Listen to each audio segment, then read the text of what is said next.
La primera vez que vimos la danza del dios del fuego animado fue memorable. Es un momento que tiene fuerza y una presencia que se sostiene por diferentes matices tales como la música, los encuadres, las actuaciones de voz y un subtexto que se vino manejando en dos ramificaciones. La visible con el tema de los lazos familiares y la indivisible con el legado que tiene Tanjiro a sus espaldas y que en ocasiones lo mencionaban de manera sutil, o no tanto si recordamos las pistas de que este shonen se maneja mucho por sentimentalismo, pero no uno estilo Deus Ex Machina que junte el poder de la amistad, es uno que amplía el discurso de que todos los personajes, dícese cazadores o demonios, tienen un vínculo que protegen a su ritmo y con su propia personalidad. Fue un momento que reventó internet porque era la primera vez en mucho tiempo que se tenía un balance del medio visual y auditivo, tanto que la gente de forma errónea tildó a este anime como uno más del montón que solo viviría de este momento, sin saber que lo mejor no estaba ni siquiera por comenzar. Y a ver, les cuento todo esto no para que aplaudan por el buen trabajo de Ufotable, sino por el excelente empleo del autor Go-Toge a la hora de darle contenido a dicha técnica. Como bien dijimos, si captaste las pistas sutiles, este se vuelve en un momento icónico porque Tanjiro está enfrentando a una luna que tiene como ideal retorcido que las cosas de importancia como la familia se obtienen por la fuerza, usando lo que verdaderamente significa la familia. Y no, esto no es Vin Diesel en Rápidos y Furiosos, pero ganas no me faltaron por meter el chiste. Oh, qué rayos, suena pequeño. Tuve fe.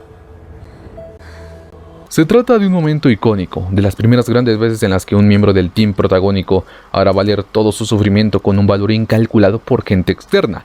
Ya lo habíamos tenido antes con Zenitsu y su complejo de inutilidad o de no ser lo suficientemente valioso para sus amigos. Y aquí tenemos a un hermano que está dispuesto a dejarse la vida para salvarle la vida a su hermanita. Pero, ¿qué pasa si todo esto lo llevamos al siguiente nivel? ¿Qué pasa si en vez de defender un ideal con una técnica que te enseñaron, usas dicho ideal para forjar tu propia técnica, una que no choque con la idea base y más bien logre mejorarla en todo sentido?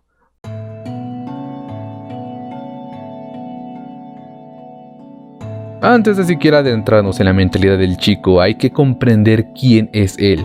Puede que muchos de ustedes me digan, vamos Ketsu, sabemos tanto de él porque lo han metido hasta la sopa y tú mismo tienes un montón de videos detallando cada aspecto de su personaje. ¿Qué puede haber de nuevo sobre Kyojuro Rengoku que no nos hayan dicho antes? Y la respuesta está en el conocimiento que Kyojuro tiene sobre sí mismo. Citando a Sócrates, este señor hizo varios de sus trabajos basados en la identidad misma, refiriéndose a que la identidad es una especie de unidad al ser, unidad de muchos objetos o de uno solo tomando como muchos. Por ejemplo, cuando se dice que una cosa es idéntica a sí misma, la misma cosa es considerada como dos.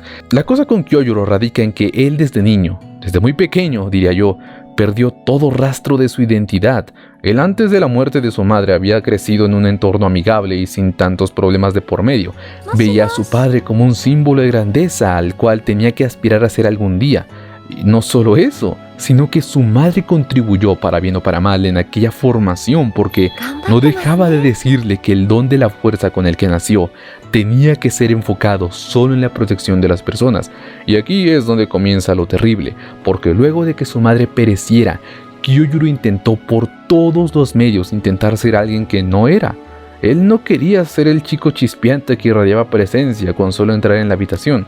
Y en más de una ocasión, pudimos ver ese lado amigable y sereno, que son en sí la verdadera personalidad del chico. ¿Por qué intentó ser así? Pues además de cumplir la última voluntad de su madre, él lo hizo por dos sencillas razones. La primera y la más obvia de todas es debido a su padre. El perder a su esposa y su más grande amor de la vida sumieron a Shinguru en un estado deplorable en donde la fuerza, la voluntad y todas esas palabrerías que eran el orgullo del ancestral Casa Rengoku, al final no eran más que eso.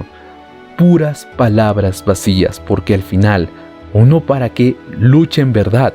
Esa es una respuesta que ni Shinguru ni el resto de sus ancestros encontraron jamás. Todos ellos habían fingido saber lo que hacían y se sentían seguros de que al final la vida de una u otra forma les daría una recompensa. La realidad es que Shinguru no quería que sus hijos supieran lo que es toparse con esa realidad, así que puede que ese haya sido el motivo para desvirtuarlos o impulsarlos a que abandonaran una vida como esa, que se relaciona muy bien con la segunda razón de Kyojuro, su hermanito. Sabíamos que el cariño que le tenía a Senjuro era lo más parecido que Kyojuro podía parecerse a su madre.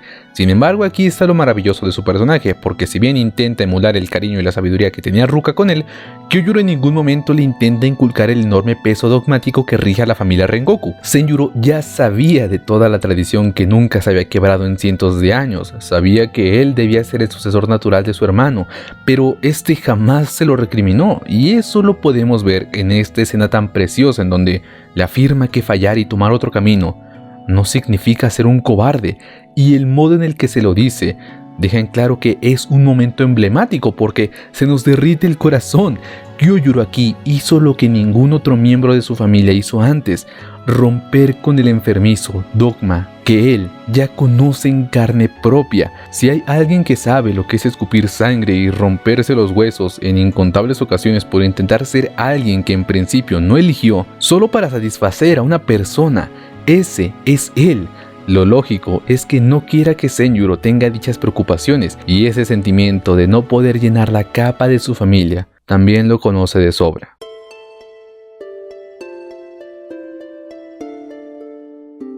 Una de mis facetas favoritas del Pilar, además del Zero IQ que vimos de forma breve en su especial y cuando aceptó a la Squad como sus discípulos, es justamente la de ser un maestro.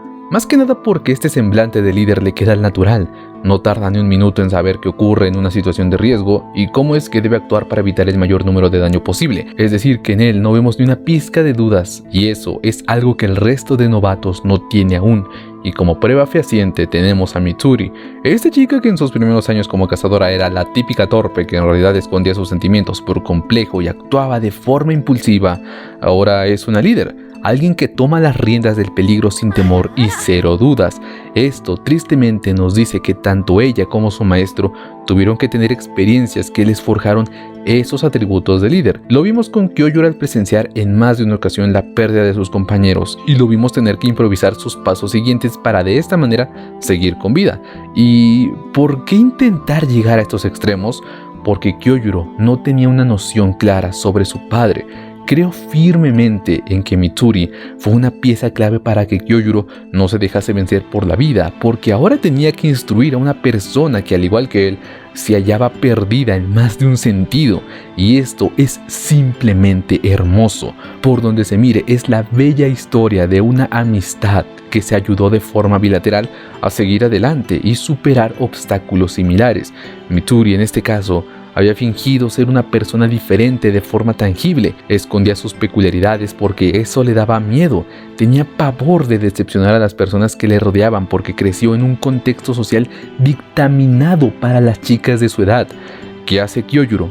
Le da ese empujón que le dio también a su hermano y le dice que a expensas de lo que la gente pueda esperar de ellos, no tienen por qué seguir todo al pie de la letra, tienen que buscar su propio ser y dar todo el corazón que se pueda en un sendero en donde se sientan cómodos consigo mismos. Y esa es una lección enorme que te deja Kyojuro y Mitsuri a raíz de Kimetsu no Yaiba.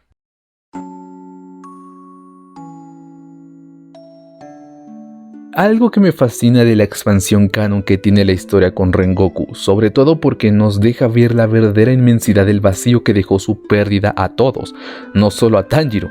De hecho, cuando leemos estas dos historias de origen, comprendemos que nuestras propias lágrimas y las de Tanjiro acompañando su sufrimiento no son nada comparadas con el duelo que sufrieron sus amigos y claramente sus hermanos del alma.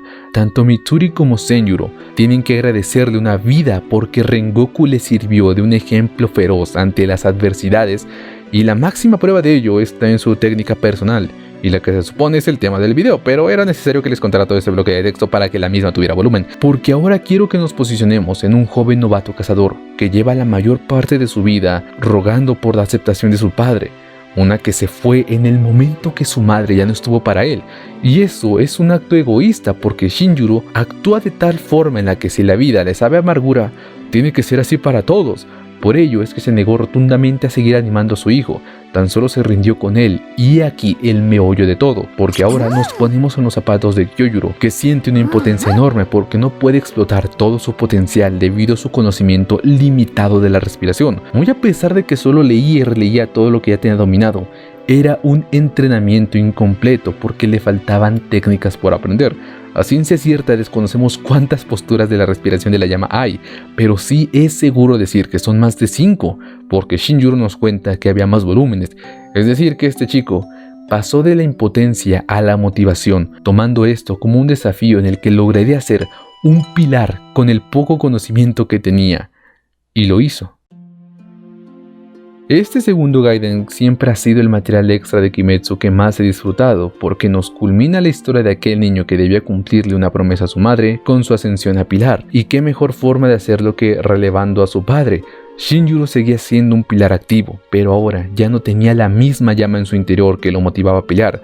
De hecho, ya ni siquiera podía sentirse en comodidad porque había una nueva generación que lo respiraba en la nuca, y era imperativo que alguien lo reemplazara en su zona de protección, que por cierto era la zona más transitada de todo el país, así que qué mejor momento para que Kyojuro mostrase su valía. No quiero enrollarme tanto en esta historia porque planeo dedicarle algo futuro, pero lo que sí quiero decir es que la novena postura canonizadamente se utilizó en este momento por primera vez en combate. Y a ver, quiero que quede claro el contexto con el que se usa, porque eso es lo más importante. Este no es un ataque que se spamee o que tenga un rango de cuerpo a cuerpo. Es un ataque final en todo sentido. Es entregar tu corazón en un sacrificio en pos de las creencias de Kyojuro. Él sabía que jamás podría convencer a su padre de que lo siguiera instruyendo, por lo que sabía que las pocas posturas que él sabía no le iban a llevar más allá de sus límites. Puede que ese sea el motivo principal por el que Akasa le dijo que se acercaba al territorio supremo, pero que jamás lo alcanzaría. Kyojuro nunca llegaría a su límite, así que hizo uno propio, una postura que hiciera un juego de palabras con su nombre, que contuviera todos los ideales por los que ha luchado y lo que les ha legado a sus estudiantes. Este ataque es en esencia toda la vida de Kyojuro, y las 2 veces que lo vimos usarlo fue para demostrar que aquellas palabras de su madre eran algo real, que tenía un motivo realista y que su fe en las próximas generaciones era vital porque antes no creían en él. Y Kyojuro fue quien se encargó de romper la primera tradición egoísta con sus subordinados.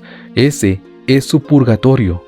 Ese es Kyojuro Rengoku con cientos de vidas a sus hombros, con una capa ondeando y siendo la única persona capaz de sonreír en una situación en donde sabe que va a morir, que no habrá un mañana, pero sí que habrá una llama que se eleve en su honor y su memoria resguardada por sus discípulos.